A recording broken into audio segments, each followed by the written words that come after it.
పవన్ కళ్యాణ్ గారు కూడా ఈరోజు ఏది జరిగిన అపచారానికి ఆయన ప్రాయశ్చిత్త యజ్ఞం చేసే పరిస్థితికి వచ్చాడు. ఎవరి పాటికి వాళ్ళు ఏంటి జరిగింది, ఏంటి అన్యాయం అంటే మళ్ళా నువ్వు ఎక్కిలు చేస్తున్నావు అంటే నీకు ఎవడిచ్చాడు ఈ అధికారం ఈ రాష్ట్రంలో? అసలు మీరు మనిషి పుట్టుకని అడుగుతున్నా.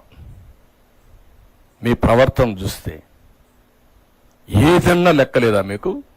ఏదంటే చేస్తారా? ఏదంటే చేస్తే మేము సపోర్ట్ చేయాలన్నా మిమ్మల్ని? నేను ఎన్నోసార్లు మీకు కూడా చెప్పాను, ప్రజలకందరికీ చెప్పాను, ఎన్నోసార్లు చెప్పాను. ఒక వ్యక్తి నేరస్తుడు, అందులో కూడా కరుడు గట్టిన నేరస్తుడు, రాజకీయ ముసుగులో ప్రజల్ని మోసం చేయడం కోసం వచ్చినప్పుడు ఒక పేపర్ పెట్టుకొని, ఒక టీవీ పెట్టుకొని విషాన్ని జింపుతూ అబద్ధాలని సత్యాలను చేయాలని ప్రయత్నం చేసే పరిస్థితి వచ్చినప్పుడు చాలా ప్రమాదం ఉంటుంది. అందుకే నేను ఎస్కోబార్ కూడా చెప్పా ఏం చేశాడని. కానీ ఈరోజు మనం చూస్తే ఇక్కడికి వచ్చినప్పుడు ఈరోజు మళ్ళా ఇతని ధైర్యం నాకు అర్థం కాలేదు. మీరు కూడా చూసుంటారు, ఒక లెటర్ రాశాడు పిఎంకి. ఎన్ని గట్స్ ఉండాలండి మీకు? మొత్తం దేశమంతా ప్రపంచమంతా హిందువులు కుతకుతలాడుతా ఉంటే ఇంకా నువ్వు అబద్ధాలతో అసత్యాలతో లెటర్ రాసి ఎదురుదాడి చేసే పరిస్థితికి వచ్చావంటే ఎవడిచ్చాడు నీకు ఈ అధికారం? ఏమనుకుంటున్నారు మీరు? అందుకే ఇక్కడ చూస్తే ఏమంటాడు ఇక్కడ, ఎవడైనా సరే ఒక ముఖ్యమంత్రిగా the board of trustees consist of strong devotees of eminence from the divorce background and those recommended by union ministers and chief ministers of other states as well. This has been the practice for several decades. It is noteworthy that some of the current members of the TTD board are also affiliated to the BJP as well. Board members ఏం చేస్తారండి? ఎవరినేసావు నువ్వు ఈవోని? ఏ service అయినా ఎక్కడి నుంచి వచ్చాడు? మీరందరూ ఒకటి గుర్తుపెట్టుకోవాలి, వెంకటేశ్వర స్వామి దగ్గర హిందూ సాంప్రదాయ ప్రకారం ఇంట్లో ఎవరైనా చనిపోతే 1 year వెళ్ళం, అది అపచారం. మా తండ్రి చనిపోయాడు, నేను సీఎంగా ఉన్నా, వెళ్ళలేదు 1 year. నేను బ్రహ్మోత్సవానికి కూడా పోయినట్లేదు ఆ సంవత్సరం. దట్ ఈజ్ మై ఆచారం. కొడుకు చనిపోతే 12వ రోజు వస్తావా నువ్వు? అపవిత్రం కాదా? నీకు కాకపోవచ్చు, దేవునికి.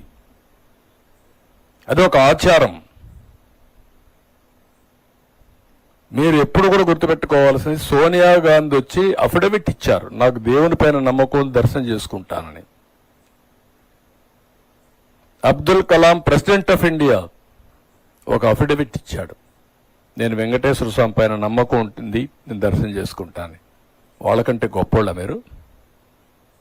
ఎందుకు ఇవ్వలేదండి? ప్రతి ఒక్క దేవాలయానికి కొన్ని ఇవి ఉంటాయి, సాంప్రదాయాలు ఉంటాయి, కొన్ని ట్రెడిషన్స్, ఆచారాలు ఉంటాయి. ఒక ఇంట్లో మనం పూజ చేయాలంటే, వెంకటేశ్వర స్వామికి ఇంట్లో పూజ చేయాలంటే సాంప్రదాయ ప్రకారం అన్ని విధాలా ప్రక్షాళన చేసిన తర్వాతనే, పవిత్రంగా అయిన తర్వాతనే చేస్తాం. అలాంటిది వెంకటేశ్వర స్వామి దేవాలయంలో ఇలాంటి అపవిత్రమైన కార్యక్రమాలు ఏంటని నేను అడుగుతున్నా. ఇలాంటి అపవిత్రమైన కార్యక్రమాలు చేసి మళ్ళా ఎదురుదాడి. ఎవరైతే టీటీడీ ఈఓ మాట్లాడుతున్నాడు, ఎక్స్-ఈఓ, టీటీడీ బోర్డు చైర్మన్, ఒక పక్క ఆయన భార్య బైబిల్ పట్టుకొని తిరుగుతూ ఉంటుంది, ఎక్కడ చూసినా ఫోటోలు వస్తున్నాయి. ఈయన మాట్లాడతాడు, మళ్ళీ ఎదురుదాడి చేస్తాడు. నీకు నమ్మకం లేకపోతే రావద్దు, అది వేరే విషయం. నువ్వు లేకపోతే లేరా ఇక్కడ? ఏ విషయంలో అయినా టీటీడీ బోర్డు చైర్మన్ సైడ్ నుంచి అప్పుడు భూమాన కరుణాకర్ రెడ్డి ఆయన కూతురు పెళ్లి క్రిస్టియన్ సాంప్రదాయ ప్రకారం చేశాడు, ఆయన టీటీడీ బోర్డు చైర్మన్. అంటే ఏంటి? ప్రజల్ని మభ్య పెడతారా మీరు? మోసం చేస్తారా? అంటే ప్రజల్ని ఫూల్స్ చేస్తారా మీరు? ప్రజలు అమాయకులు అనుకుంటున్నారా మీరు? నువ్వేం చేసినా మేము వినడానికి. నేను కూడా వాటికన్ దీనికి పోయి వచ్చాను, జెరూసలం. అక్కడ సాంప్రదాయాలు పాటించా, చూడడానికి పోయాను, వచ్చాను. నాకు నమ్మకం అది, పోయి వచ్చాను అంతవరకే. నువ్వు వెళ్ళు. నమ్మకాన్ని అక్కడ సాంప్రదాయాన్ని గౌరవం తిరువారూరు కేరళలో. అక్కడ షర్ట్ గురువాయూర్ కాదు, తిరువాయూరు అనుకుంటది, కేరళ గురువాయూరు. అక్కడికి పోయినప్పుడు షర్ట్ లేకుండా వెళ్ళాలి, వెళ్తారు. దట్ ఈస్ సాంప్రదాయం. ఒక్కొక్క టెంపుల్కి ఒక్కొక్క సాంప్రదాయాలు ఉన్నాయి. వెంకటేశ్వర స్వామి దగ్గరికి వస్తే ఒక సాంప్రదాయం, శ్రీశైలం పోతే ఇంకొక సాంప్రదాయం. ఆ సాంప్రదాయాలు గౌరవిస్తేనే మనం పోవాలి.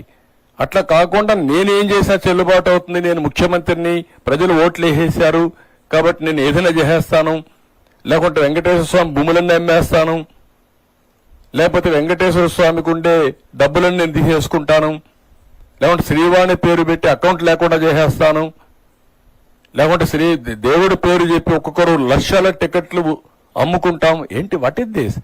ఒక చైర్మన్ ఏంటంటే 3,75,000 టికెట్లు. ఏమైంది మీకు?